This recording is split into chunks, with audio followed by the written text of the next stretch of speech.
Today we're joined by Dr. Azam Chaudhary, who is the Pro-Rector and Dean of the Faculty of Economics at Lahore School of Economics. Moreover, he has a PhD from the Brown University and has a BSc Honours from the London School of Economics. His publications are published in the top journals like the American Economic Review. He has also worked with the World Bank and is one of the leading economists of Pakistan. Welcome, sir, to the podcast. Thank you for having me. So I would like to ask you, in your work on firm productivity and innovation, particularly your research on technological and non-technological innovations in the Pakistani textile sector, what do you think truly differentiates from high-performing entrepreneurs and those who struggle to grow? Yeah, I think there are very many issues that are important. The number one thing is that you have to have a proper organizational structure. I think a lot of unsuccessful entrepreneurs have very good ideas. I think the ideas are usually quite amazing, especially young entrepreneurs. A lot of them focus on technology, focus on innovation, focus on bringing new products. The problem is that if they don't have an organizational structure in place, then it's very difficult to operationalize that idea. You can start out with an idea, you can start a business, but to make it grow and to sustain it, you need to have proper managers, proper people handling marketing, the accounting, all of those. One person can't do that. Some of the other things which are really important are, adoption of new technology and openness to new technology. I think younger people are better at it, but I've seen a lot of old firms in Pakistan, especially family-owned firms that are very worried about technology because they don't understand it or they think it'll displace workers. But I think, technology and also organizational structures are two of the greatest obstacles to growth in Pakistan. So let's dive deep into technology adoption in Pakistan. So in your study of organizational barriers to technology adoption amongst Pakistani producers, what do you see is the biggest obstacle that prevents small entrepreneurs from scaling their businesses? I think that's a very good idea, a very good question. Number one is that when you talk about new technologies, right, new is very relative. Now, you could be talking about the most advanced AI technology in the world or the most advanced computer chip in the world, and we are not talking about that. When we talk about innovation from the perspective of economics or business, it is something new to the firm or something new to the country. So that's the first thing. Technology doesn't have to be something amazing or so out of this world that people can't understand it, but technology has to be something new that increases your output per worker, which is what we call productivity. The second thing is that a lot of people don't have access to this technology, right? So, you see things coming from China and you see machines, but a lot of them are older machines. And any new technologies that come, there's a lot of resistance because it takes time for workers to understand how to use it, managers, owners. I'll give you a perfect example. CNC machines, right, which is used very heavily in manufacturing because for creating prototypes, etc.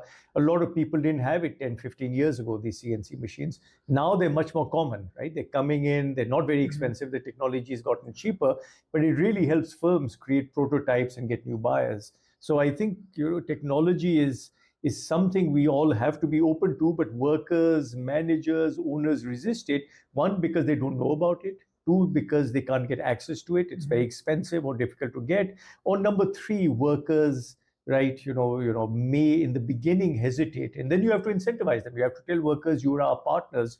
And that's why technology adoption is good for you, not just good for the firm owner. Okay, that is a very interesting perspective on technology in Pakistan. So your research often highlights the role of innovation and technology-driven productivity.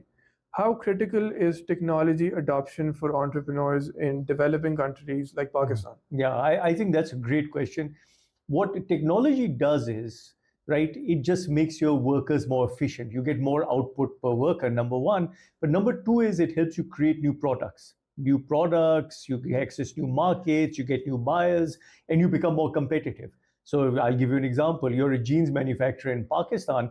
If you don't adopt new technologies, then your competitors in Vietnam, India, Bangladesh will undercut you and your business will slow down and eventually die, right? So I think technology adoption, right, is absolutely critical. But one of the big issues which I feel is not understood about technology is that technology doesn't have to be just machines.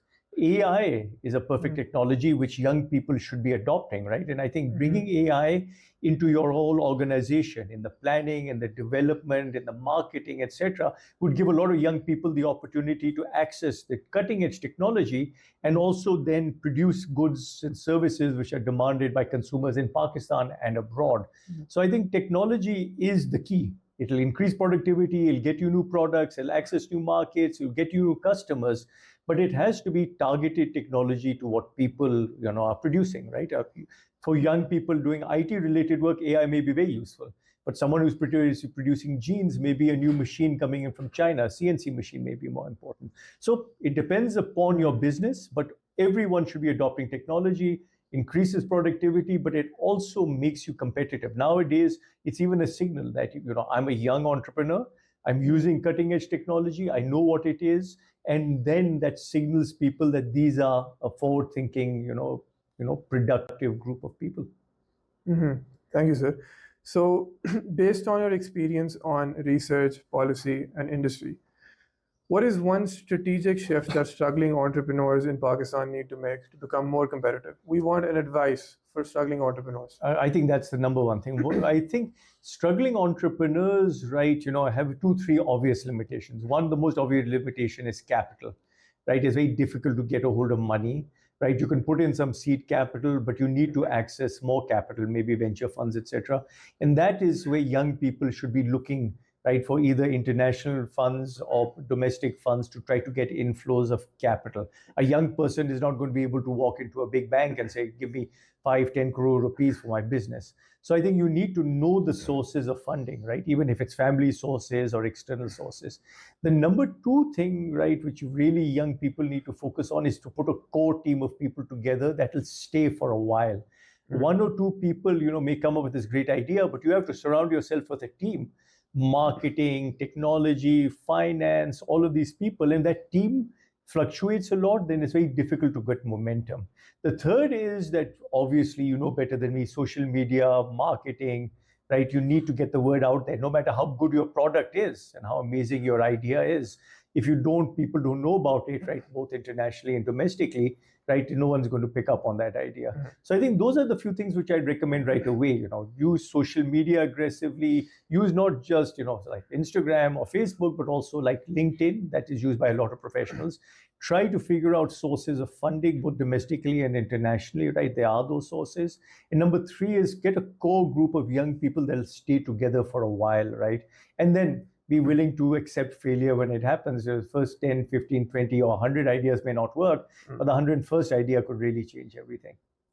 So these were one of very interesting and very important recommendations by Mr. Azam Chaudhary.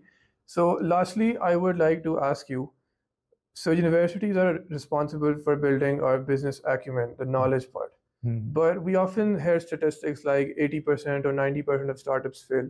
Yes. So how do you think universities, or where do you think universities are lacking? I think that's the big thing. I think you see universities, when we think about the universities of Oxford or Cambridge or Harvard, something established 500 to 1,000 years ago or something, we think of them as centers of just imparting knowledge.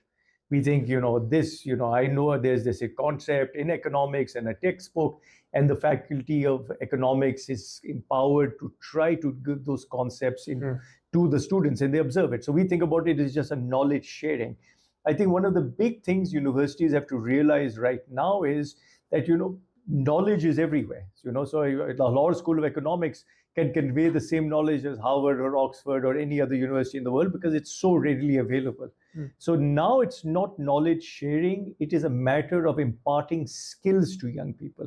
The most obvious skill young people need to know is how to analyze things, how to handle problems, how to sell an idea, how to market it, right? So it is really skill development.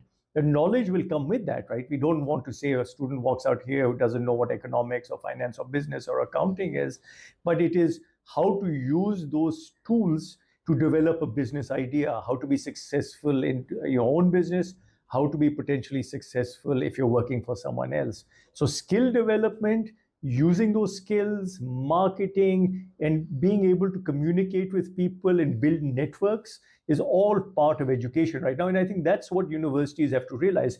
And any university that's not doing that or is not at the cutting edge of AI, using AI for teaching purposes, will be be left behind, right? And I think young people realize that they can get more information out of artificial intelligence search engines, or they can get it off the internet much more than we can impart to them in 4 years as an undergrad or master's student, 2 more years.